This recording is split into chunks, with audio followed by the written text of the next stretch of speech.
You ask Tiger to solve. This deals with linear equations with one unknown. The final result is x equals 14. Let's solve it step by step. Group all constants on the right side of the equation. Add 2/3 to both sides. Combine the fractions.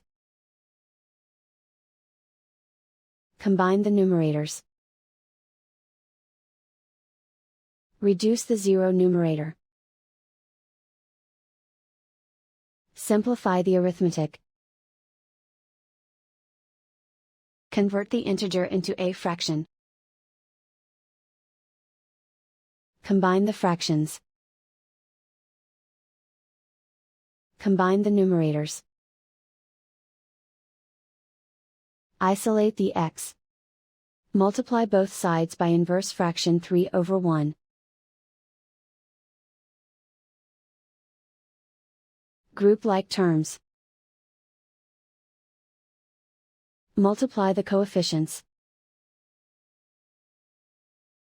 Simplify the fraction. Multiply the fractions. Simplify the arithmetic.